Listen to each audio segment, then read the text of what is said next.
Hi everyone, I'm Sheila. I'm 15. For years, I've been following my mom's ridiculous rules. But I've had enough. Every family has rules that the kids have to follow. For example, do your homework on time, don't eat in front of the computer, turn off the lights when you leave the bathroom. These rules are normal, and I agree that they should exist. I wish our rules were like that. But my mom's rules are irrational, illogical, and totally meaningless. I'm sure you'll agree with me when I give you a few examples. Here's one. In our house, we are not allowed to watch movies or shows on our computers. I have to watch them on the TV in the living room. Why? Because my mom wants to see what I'm watching. Actually, this is sort of normal. But we have pieces of paper taped to the wall behind the TV. All the TV shows and movies that I'm not allowed to watch are listed on them. Every time my mom hears of a show or movie she thinks might be harmful, she adds it to the list. For instance, I'm not allowed to watch Sabrina because it's witchcraft propaganda. I can't watch superhero movies because, according to my mom, they don't make sense and they're putting strange ideas in my head. I think the weirdest movie that I'm not allowed to watch is Cinderella. Do you know why it's on the list? Because it makes mothers look bad. When my mom first told me that, I said, but that woman is the villain of the story, and also she's a stepmother. My mom wouldn't have it. There are no bad mothers, she said. As bad as the TV rules are, the ones for going online are even worse. First of all, I can only use the internet for 30 minutes on weekdays and an hour on the weekends. This is normal too. The problem is that my mom checks my phone and computer every Friday at 8 p.m. I show her my browser history, my Google search history, my YouTube history, and all my conversations with my friends. My mom goes through them all one by one. She asks me about websites she doesn't recognize or researches them herself. She looks through the names of the videos in my YouTube history, and she watches those she thinks might be bad for me. If it were up to my mom, she wouldn't let me use the internet because it's something she's not familiar with. But thankfully, my dad always argues with her about it, and he's on my side. That's the only reason she lets me go online, even if it's for a little while keeping everything I do there under strict control. My mom has another super weird rule about television. Let me tell you about that before I forget. She hates all the TV commercials. As soon as a commercial starts, she wants the TV turned off right away. Her mother, that is my grandmother, thought television was not appropriate for children. When my mom was little, she was only allowed to watch the commercials. She spent her childhood watching commercials on TV. By the time she got older, she couldn't stand them. If a commercial comes on while she's watching TV, she puts her hands over her eyes and starts screaming, "Turn off the TV! Turn it off!" in a panic. She looks so funny like that, but I can't laugh. Because if I do, I can get a punishment that will ruin my day. Do your parents make you follow rules that you think are weird? If so, please let me know in the comments. I actually think such ridiculous rules only exist in our house and nowhere else. When my friends come over for a sleepover, I have to let them know about the rules.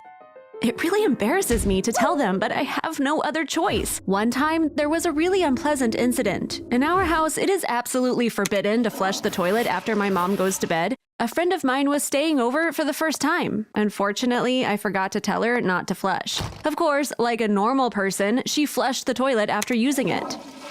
When my mom heard the sound, she came running and pounding on the bathroom door, thinking it was me in there. My friend was obviously really scared and never came to our house again. My mom has a bunch of ludicrous rules related to sleep as well. I'm actually surprised that I've been able to follow all of them. For example, we can only put on our pajamas just before we go to bed, and we have to take them off as soon as we get up.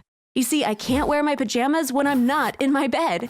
The weirdest part is that if I get up at night to go to the bathroom, I have to change into my normal clothes. Because that's the rule. When I get back from the bathroom, I need to change back into my pajamas before going back to bed. Because of this, I haven't been going to the bathroom at night for years. And of course, there's more. In our house, you can only use the bed at nighttime. For example, you can't just come home from school and say, "I feel so sleepy, I'll take a quick nap in my bed," or "I'll lie down on my bed and look at Instagram for a while," because we are absolutely forbidden to use the bed except when going to sleep at night. Even when I'm sick, I can only lie down on the couch in the living room. I can't go to my own bed until it's time to sleep at night. As I keep talking, I keep remembering more rules. My mom has some legendary rules about food. For instance, in our house, we are not allowed to drink any beverages while eating. Including water? I can almost hear you asking. That's right, since water is a beverage, we can't drink it either. Because my mom thinks that if we drink anything, the liquid will fill our stomach and we'll eat less. I usually have a hard time swallowing food because my throat is dry, but my mom never gives in. She says, you can drink after you finish eating. I can never argue with her at that moment because another one of her rules is to never speak while eating. Mom thinks that if I speak, my stomach will fill up with air and I won't eat enough. You might think I'm too thin or I eat very little, but of course, that is not the case at all. These are just my mom's weird obsessions. To stay on the subject of food, another rule at our house is that we can't hold the fridge door open for more than 10 seconds. Everything inside the fridge has designated spots. We open the fridge door, we take what we want from its spot, and close the door before our 10 seconds are up. So what happens when I don't obey the rules? As you might have guessed, I get punished. Just like our rules, the punishments in our house are also different. Breaking each rule is punished in a different way. For example, we're not allowed to fall asleep while watching TV. If I do fall asleep, my mom wakes me up immediately. For my punishment, I must go out and run 5 laps around the house. It doesn't matter if it's snowing outside or if it's after midnight. Whoever falls asleep watching TV runs 5 laps. You might ask, you may be following your mom's rules because you're a kid, but why is your dad doing it? I'm curious about that too. I think my dad is too in love with my mom. He really loves her. He can't say anything because he doesn't want to upset her. But what is my reason for obeying? Is it because I'm a kid? No. I love my mom too, and I honestly think she has psychological issues. Why else would she come up with such weird rules? Even though she puts me through hell at home, I do what she says because I love her so much. Still, I don't think I'll be living here after I turn 18. I'll go to college in another city so that I can move out of this house. Because, as I said in the beginning, I'm so tired of following all these meaningless rules. Although I try not to upset my mom, we had a huge fight last week. She doesn't allow whistling in the house. I don't know why. I'm guessing it's because she has some kind of bad memory of it from her childhood. On the other hand, this rule never bothered me because I've never been able to figure out how to whistle. When I was little, I saw my friends doing it and tried to do it a few times, but I could never make the right sound. After that, I never even thought about it again. That day last week, I had a ton of homework. After coming home from school, I went to my room and started working on it. I wasn't aware of the time. I didn't even hear my mom come home from work. Suddenly, she barged into my room. She doesn't have a habit of knocking anyway. As soon as she came in, she said, "Don't you know you can't whistle in this house?" I told her, "Mom, I wasn't whistling. That would not be possible. I don't even know how." My mom began yelling even louder. "Sheila, do you think I'm deaf? I'm making dinner in the kitchen. You've been whistling all these tunes." "I couldn't take it anymore," she said. Once my mom is hung up on something, it's impossible to convince her otherwise, so I just let it go. I said, "Okay, Mom, if you don't believe me, then there's nothing I can do," and shut up. But I'd never gotten punished for breaking the no whistling rule before. I had to ask, "So what's my punishment? What do you want me to do?" She said, "You'll be walking to and from school for 3 months. I got so mad. I said, "Mom, it would take me an hour and a half to walk to school. That means I have to get up an hour earlier every morning." And she started yelling again. That night was a nightmare. I was really upset. I cried all night. After a few hours of sleep, I woke up very early and walked to school. I kept crying on the way, too. I can say it was the worst day of my whole life. I'm still not over it. What's more, my mom is still not talking to me as if I'm guilty. I feel so relieved after sharing all this with you. If you're having problems because of the rules in your house, you can share them in the comments. I'm sure you'll feel much better too. Thank you for listening to me. Bye. Hi, I'm Bailey. I'm 18 years old. I've lost 160 pounds in the last 2 years, and now I look like this. It wasn't easy at all. There were many obstacles I had to overcome. Unfortunately, one of them was my twin sister, Summer. I'm going to tell my story from the beginning and hope it will inspire anyone who wants to lose weight. Summer and I are identical twins. Even though we look the same, our personalities are complete opposites. For example, I'm a total introvert. I like spending time on my own. Summer, however, likes to socialize. She always has people around. I'm not ambitious at all, but Summer is very competitive. She doesn't like to lose even when she's playing a game. I'm quite messy. Summer is super neat and organized. I'm always late to places. She is always on time. Even though we're twins, we're not the two halves of the same apple. We're more like apples and oranges, totally different people. One thing we're really different in is appetite. You know how they say that some people live to eat and others eat to live? I belong to the first group because I live to eat. I think about what to have for dinner while I'm having lunch, while Summer only eats what she needs to live. In fact, she often forgets to eat.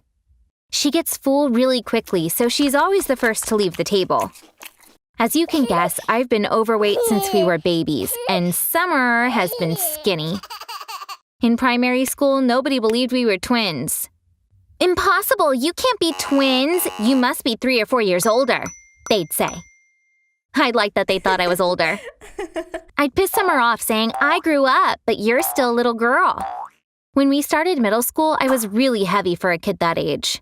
Summer weighed 75 pounds while I weighed 165. After several negative experiences, I learned that being overweight wasn't something to be proud of. Being humiliated for my appearance had become part of my daily routine. The boys in class came up with new insults every day. When I got home, I'd go straight to the bathroom and cry. The worst was when Summer joined in and started making fun of me too. During every meal, she'd say something to upset me. "Watch out, don't eat the plate. I can't believe that you can still fit into a chair. Eat a bit less so that kids in Africa can get some food." She became crueler towards me as time passed. She was ashamed of me and made it known at every opportunity. My life became even harder without my sister's support. I didn't have any friends. I was already an introvert, and this made me totally asocial. You must have heard that twins have a really strong bond. I felt this bond deeply, and I loved my sister so much. Sadly, Summer felt differently. I used to think that she loved me too. I thought, she's ashamed of me because I'm obese. She rejects me because she doesn't want to be associated with me. Maybe that was true in the past, but she'd changed. It was obvious from everything she did that she hated me. The girl who was constantly humiliated, who nobody wanted to be friends with, was her twin. Honestly, I could see where she was coming from. It was normal for her to hate me, because even I hated myself.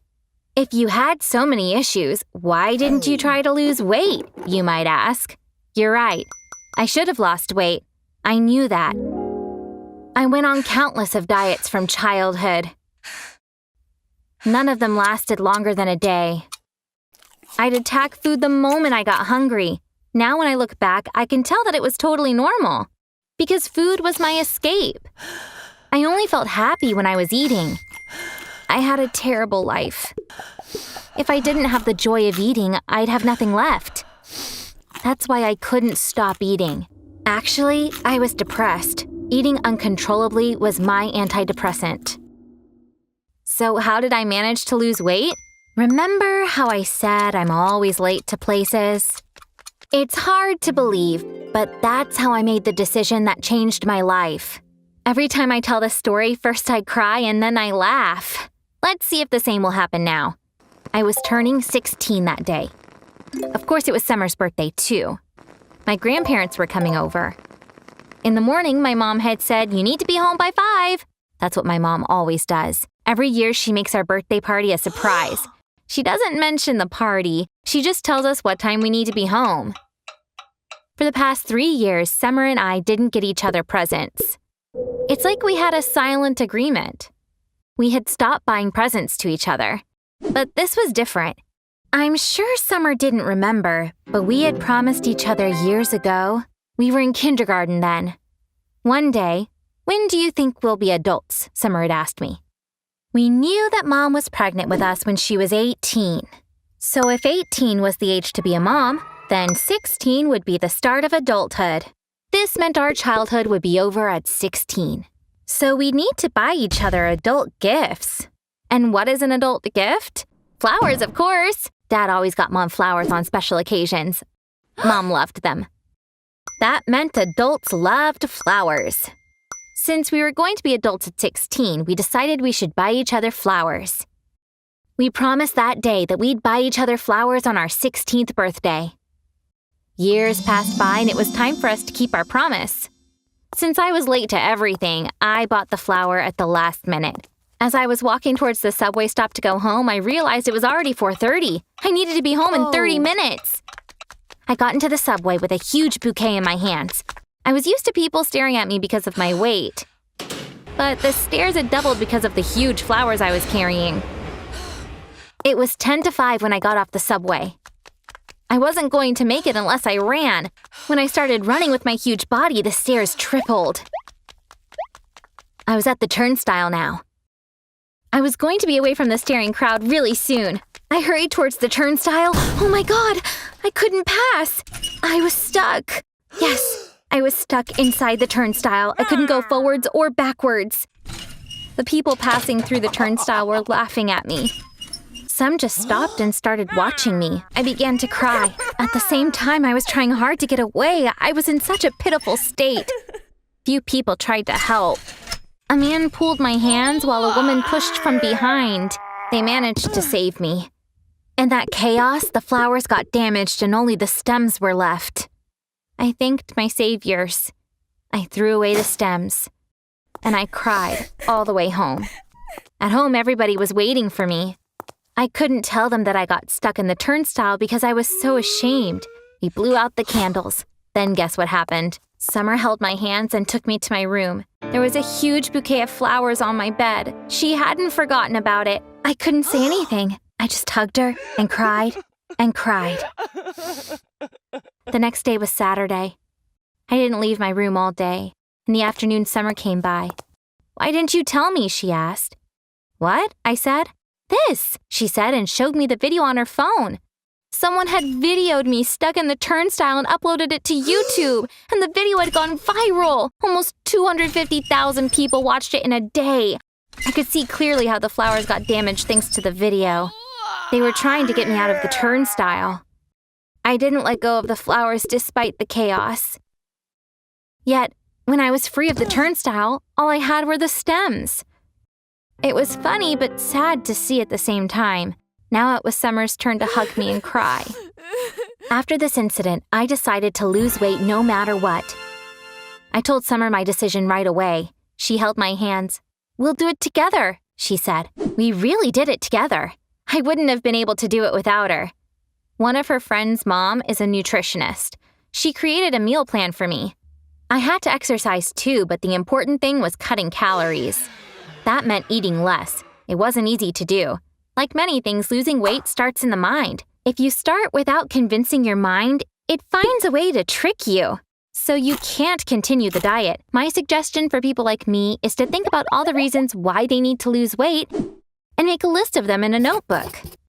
Don't start before you're completely convinced. I still can't believe I lost 160 pounds. When I started the diet, I was 275 pounds. Now I'm 115 pounds. I wanted to lose weight healthily, so I did it in 2 years, but this came with a negative side effect. Continuously losing weight means having to buy new clothes all the time. I had to change my entire wardrobe every 3 months.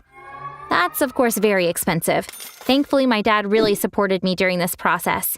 Last month, we celebrated our 18th birthday. My grandmother made us laugh a lot. She hugged me after we blew out the candles. She suddenly stopped. "I couldn't reach all the way around you before. Now, I can," she said. She said it so naturally that we all started laughing. Summer and I are getting along really well. I can feel that she still feels a little guilty. She's ashamed for the way she treated me. But we were both kids back then. Just like any other kid, we had the right to act foolishly. I ate like crazy and made my childhood miserable. She ran away from a child who made herself miserable. How could I expect her to love me when I hated myself? Lastly, Those who have problems with their weight, don't wait until you get stuck in a turnstile. Like I said before, convince your mind and take the steps you need to lose weight. That's all from me. If you like stories like mine, subscribe to this channel. See you. Bye!